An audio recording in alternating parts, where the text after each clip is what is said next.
You're listening to Learning Leader Spotlight, interviews with corporate L&D leaders.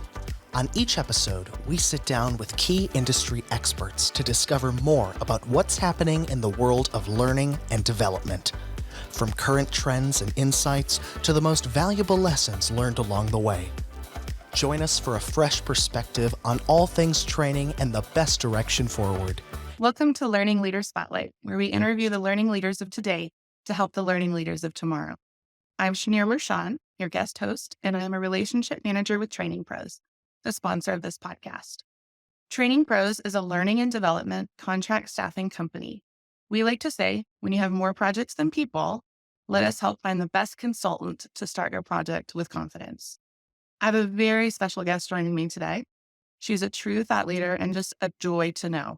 I'd like to introduce you to Kristi Owens, Vice President of Talent and Leadership Development at Southwest Airlines. Welcome, Kristi.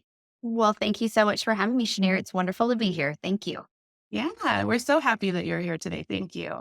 If you would, Kristi, would you introduce yourself to our audience, a little bit about who you are, what you do? That'd be great. I sure would be happy to. Kristi Owens, as Shanier mentioned, and I've been at Southwest Airlines for 24 years, and I actually started as an intern 25 years ago. So I've been here much more than half of my life. And it's been an awesome career, awesome journey. I started in the technology department because I had a technology degree from the University of Oklahoma. And then after about 5 years, jumped into the HR side of the house. Currently, I lead our talent and leadership development department, as you mentioned, which is kind of a unique department, and it's new to Southwest. We've been around for 2.5 years as a department.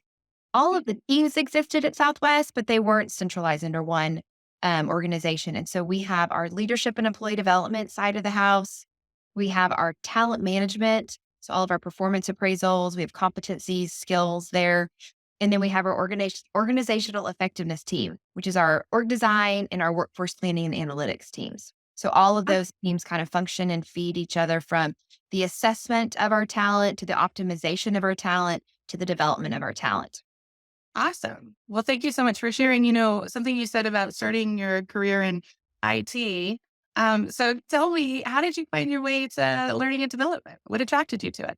I completely stumbled upon it. Was not looking, and it was back in 2005. And my boss to this day, my leader, Elizabeth, she called me in 2005 and just said, I know you love technology, but we have a position down in the people department. That's what we call our HR department, is people department. And this position would support our learning management system. So there's a little bit of a tech role to it, but it also is kind of some learning. And so I thought, why not? Let's, take a chance. And that's been kind of what I've done in my entire career, is taken lots of chances. And it's served me well. And I've learned a lot throughout that journey.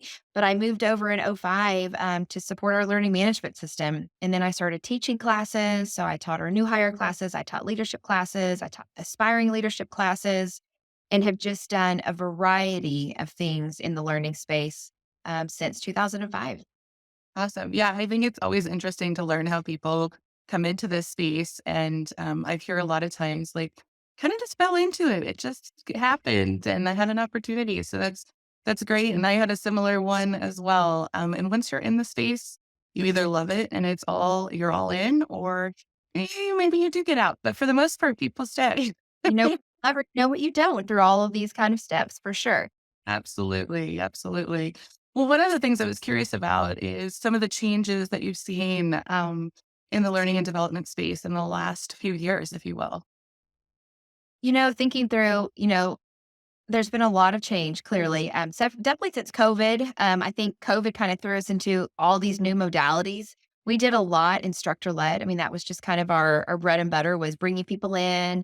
And COVID, it was like change on a dime. So we have all these new tools. We use Teams here at Southwest. And so between Teams and Zoom and all the different platforms out there, I think we had to get really good, really fast on doing virtual instructor-led training and trying to figure out, how do we reach people when we couldn't be in person together? And so that has been a really good experience for us. And so we have over 100 locations that Southwest Airlines employees are. And so we've got to reach all of them. And so instead of us flying there or they're coming here, we can reach them virtually. So that's been one big change that I think a lot of companies have faced. I also think that another big change is just what this generation wants. and they really want learning and development.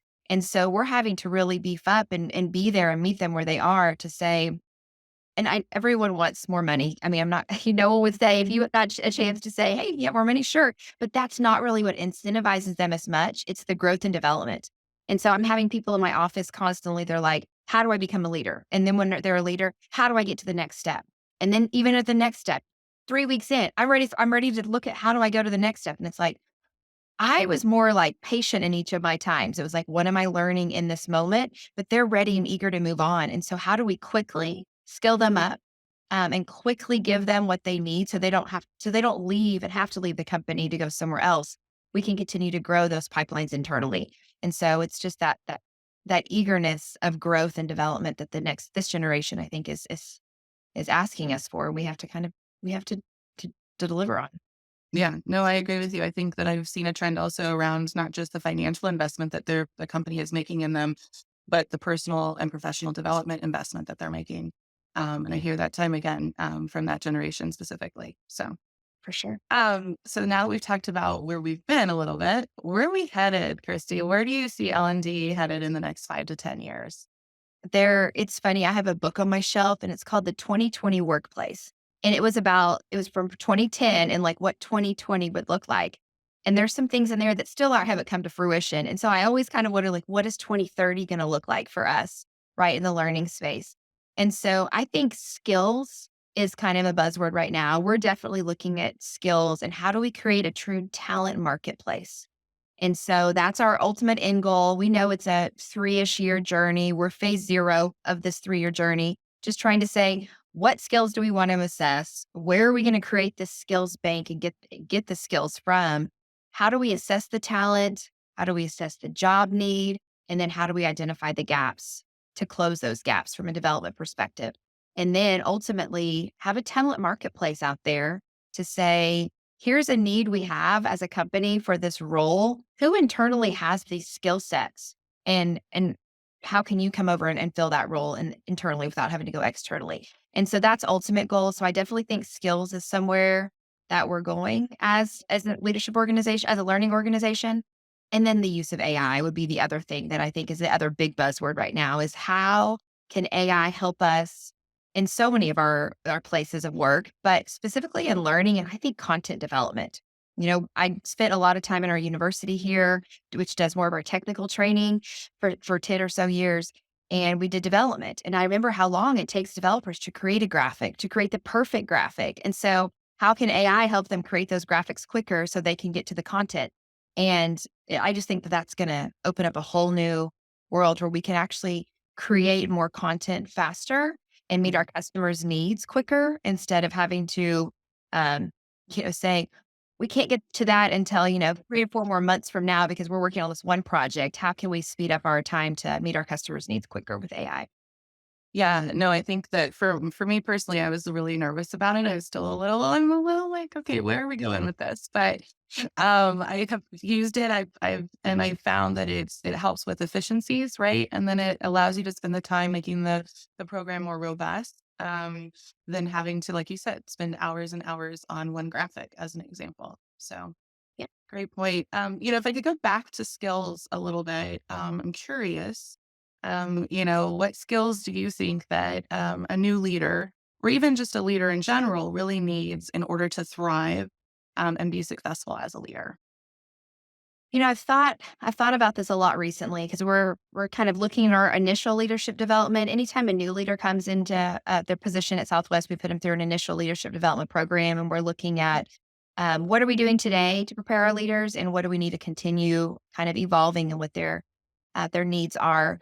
We're going through a lot right now at Southwest Airlines. There's been, if you've seen the news lately, there's just a lot kind of coming at us internally, and a lot, mostly external factors are coming our way. But that's been Southwest for 53 years. We struggled to kind of get started, and we've had an incredible history, but it's been fraught with challenges. I think that's part of just the industry that we're in.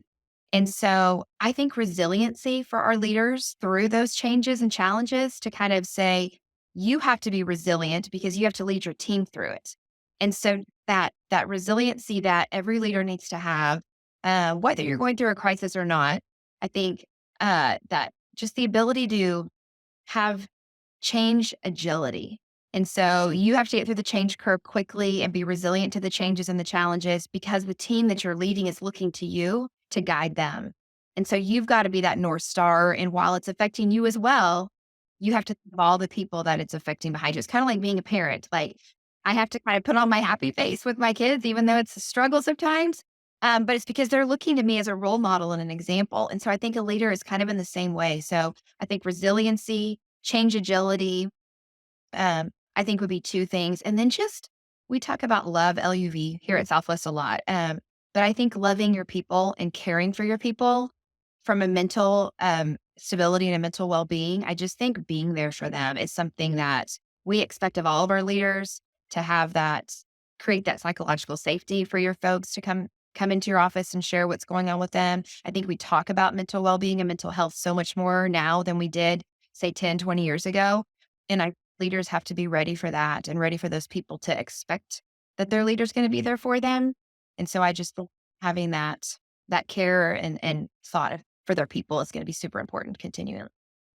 I agree. And I think especially as you mentioned earlier about the generational needs, right? That piece it's become an expectation to an extent as well. So when you think about shifting gears a little bit, when you think about making sure you're staying abreast of news and information and that kind of stuff, where do you get all of your industry news and information so that you're staying up to date?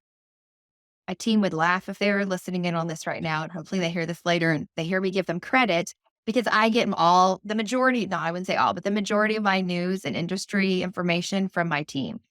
My leader, Elizabeth, has always said, hire smart people around you and you'll be set up for success. And that's exactly what I've done. I've got a phenomenal team that supports our department. And they're the ones that'll come to me and say, Kristi, you've got to read this book, or Kristi, listen to this podcast, or I saw this article and I think it'd be really great. And so they're really, before I even have a chance to go find things, they're constantly giving me things to read and listen to. And so I love that. And so that's what I do is on my commute in and out of the office, I'll listen to a podcast pretty much every day. And so, and excuse me, I also books definitely, we have a lot of books that are at the core of our curriculum here in a lot of our programs. And so we'll read those books.